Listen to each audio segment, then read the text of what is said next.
তৃণমূলের ব্লক সভাপতির পদ ছাড়তে চান অনুব্রত মণ্ডলের অত্যন্তই ঘনিষ্ঠ নুরুল ইসলাম। অনুব্রতর অনুপস্থিতিতে তাকে বীরভূম জেলা পরিষদের পূর্ত কর্মাধ্যক্ষর পদও দেওয়া হয়েছিল। সেই দাপুটে নেতা নুরুল ইসলামের হঠাৎই ব্লক সভাপতি ছেড়ে দিতে চাওয়া নিয়ে বীরভূম জুড়ে শুরু হয়েছে রাজনৈতিক চাপানুতোর।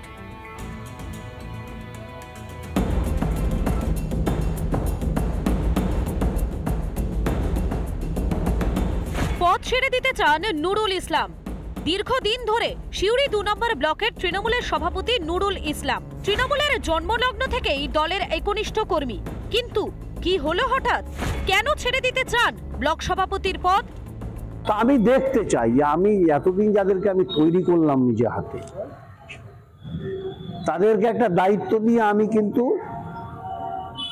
দলের মধ্যে থেকে আমি ওদের দেখব এবং পরিচালনা করব, এটা আমার মনের ইচ্ছা।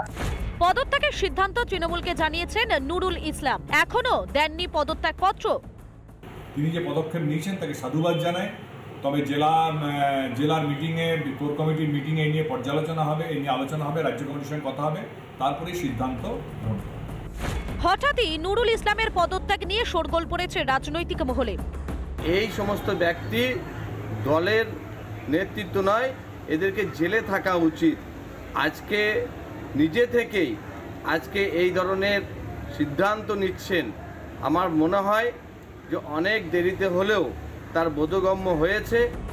অতীতে বীরভূমের সমবায় ব্যাংকের চেয়ারম্যান ছিলেন নুরুল ইসলাম। অনুব্রত মামলার তদন্তে নেমে সিপিআই ওই ব্যাংকের অনেক ভুয়া অ্যাকাউন্টের হদিশ পায়। তবে কি ভয় পেয়েছেন নুরুল ইসলাম? পিঠ বাঁচাতে আগে ভাগে দায়িত্ব থেকে সরে যেতে চাইছেন? বীরভূম থেকে মনোরঞ্জন চ্যাটার্জির রিপোর্ট, রিপাবলিক বাংলা। জেলা সদরের শুরুতেই আমরা একটু চলে যাব সোনারপুরে, কেননা সোনারপুরের প্রতাপনগর গ্রাম পঞ্চায়েতেরই সাগর। এখানে পৌঁছলেই চোখ কাড়বে পেল্লাই রিসর্টের মতো এক অট্টালিকা। এটাই তৃণমূল কর্মী জামাল উদ্দিন সর্দারের বাড়ি। জমি দখল থেকে সালিশি সভা বসিয়ে মহিলাদের ওপরে শিকল বেঁধে অত্যাচারে অভিযুক্ত এই জামাল উদ্দিন 4 থেকে 5 কাঠা জমির ওপরে প্রাসাদের মতো বিরাট বাড়ি, আর সেই বিরাট বাড়ি অন্তত 50টি সিসি ক্যামেরায় মোড়া। ঠিক কি রহস্য লুকিয়ে রাখতো এই বাগান বাড়িতে, উঠছে একাধিক প্রশ্ন। জামাল আমাকে খুব মারধর করে, বিচার না করে পায়ে শেকল দিয়ে বাঁধে।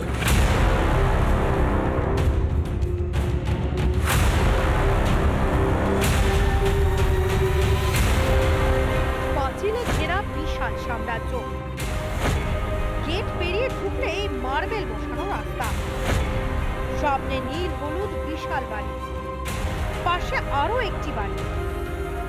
সোনারপুরে জমি দখল, সালিশি সভা বসিয়ে মহিলাদের শিকলে বেঁধে অত্যাচারের মূল অভিযুক্ত তৃণমূল কর্মী জামাল উদ্দিন সর্দারের জমিদারি এখানে। এই হচ্ছে জামাল উদ্দিন সর্দার, অর্থাৎ সাঙ্গুরের যে নিদান দেওয়ার মালিক, তার প্রাসাদোপম বাড়ি। 5 কাঠা জমির উপরে এত বিশাল বাড়ি, এবং সেই বাড়ির বাইরে এত বড় একটি দরজা, তারপরে একেবারে বাগান বাড়ি আমরা দেখতে পাচ্ছি, এবং সেই বাড়িতে একের পর এক সিসিটিভি লাগানো রয়েছে। তবে এই সিসিটিভির আড়ালে কি চলতো? বাড়ির ভেতরে ডেকে নিয়ে গিয়ে বাড়ির ভেতরে একটি রয়েছে টিনের চাল দেওয়া একটি জায়গা। অভিযোগ, সেই টিনের চাল দেওয়া ঘরে শিকল দিয়ে বেঁধে মহিলাদের অত্যাচার করতেন এই জামাল উদ্দিন সর্দার।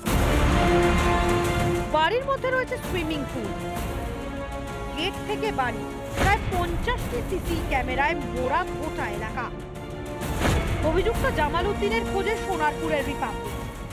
বারংবার কলিং বেল বাজানো সত্ত্বেও কোন রকম সারা শব্দ কিন্তু নেই ভেতর থেকে। আমি 3 বার কলিং বেল বাজালাম, ভেতর থেকে এই তালাটি ঝুলছে। অর্থাৎ জামাল উদ্দিনের স্ত্রী থেকে শুরু করে আরো যারা পরিবারের সদস্যরা রয়েছেন, তারা বাড়ির ভেতরে কিন্তু রয়েছেন, এটা স্পষ্ট।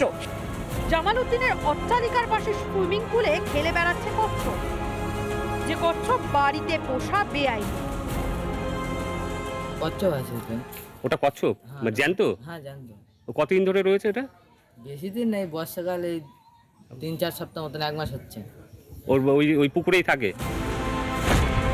শুধু কচ্ছপ না, ঘোড়াও রয়েছে তৃণমূল কর্মী জামাল উদ্দিন সর্দারের। ঘোড়ার দেখাশোনার জন্য লোকও রয়েছে। কতদিন ধরে কাজ করছো? 2 মাস। ঘোড়াটা কত টাকায় কিনেছিল? আমি জানি না স্যার, আমার তখন বাগানে কাজ করছিলাম, 5 মাস কাটছিলাম, বেড়া দিচ্ছিলাম। কত টাকা মাইনেতে রেখেছে তোমাকে? আমাদের 10,000 টাকা। 10,000 টাকা মাস মাইনে?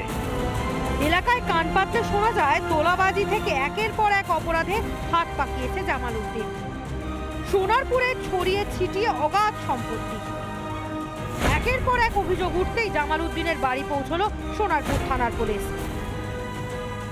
জামাল, প্রথম কথা, জামালের সঙ্গে তৃণমূল কংগ্রেসের কোনো সম্পর্ক নেই, দলের কোনো ব্যক্তি নয়। একজন ভদ্রমহিলা তিনি অভিযোগ করেছেন জামালের বিরুদ্ধে, সেই অভিযোগ থানায় ইতিমধ্যে জমা পড়েছে এবং প্রশাসন তদন্ত করছে।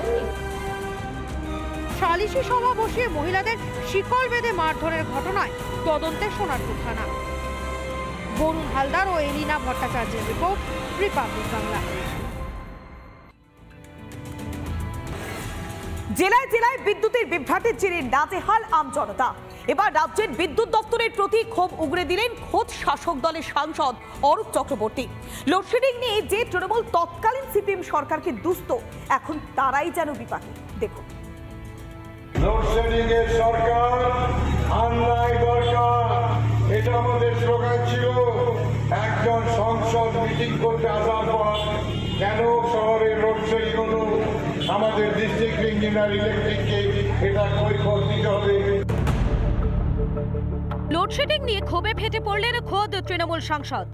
রাজ্যের বিদ্যুৎ দপ্তরের উপরেই ক্ষুব্ধ তৃণমূল সাংসদ অরূপ চক্রবর্তী। আমি বিদ্যুৎ ব্যাপারে খুব অফেন্ডেড। আমি সঙ্গে সঙ্গে মন্ত্রী পিএকে বলেছি যে আমি যে যে জায়গায় মিটিং করতে যাচ্ছি দেখতে হঠাৎ লোডশেডিং হচ্ছে। ভাই কেন হবে এটা? লোডশেডিংয়ের সরকার আন্নাই দরকার, এটা আমাদের স্লোগান ছিল। আর আমাদের সময় ফটফট করে লোডশেডিং হবে, এটা বাঞ্ছনীয় না। মঙ্গলবার রঘুনাথপুরের আইনজীবী সেলের সংবর্ধনা অনুষ্ঠান চলাকালীন মঞ্চে হঠাৎই বিদ্যুৎ চলে যায়, আর তাতেই চটে যান অরূপ চক্রবর্তী। মঞ্চ থেকেই ফোনে অভিযোগ জানান রাজ্যের বিদ্যুৎ মন্ত্রীর আপ্তসহায়ককে। মানুষের কোনো পরিষেবার অসুবিধা হবে না, হলেই ধরবো। সরকার বলেছে পরিচ্ছন্নতা নিয়ে কাজ করতে হবে। যারা ফাঁকি মেরে সরকারে বদনাম করতে চায় সেগুলো আমরা রুখে দেব। সে তোমার জলধর প্রকল্পই হোক আর যে কোনো প্রজেক্টে, এগুলো চলবে না। বিভিন্ন এলাকায় লোডশেডিং নিয়ে বিক্ষোভ করতে দেখা গিয়েছে স্থানীয়দের। পরিষেবা নিয়ে বারবার ক্ষোভের মুখে পড়তে হয়েছে বিদ্যুৎ দপ্তরকে। এবার খোদ শাসক দলের সাংসদই ক্ষোভ উগরে দিলেন বিদ্যুৎ দপ্তরের ওপর। এত কিছুর পরেও কি মিটবে বিদ্যুৎ বিভ্রাট? পুরুলিয়া থেকে অরবিন্দ মাহাতোর রিপোর্ট, রিপাবলিক বাংলা।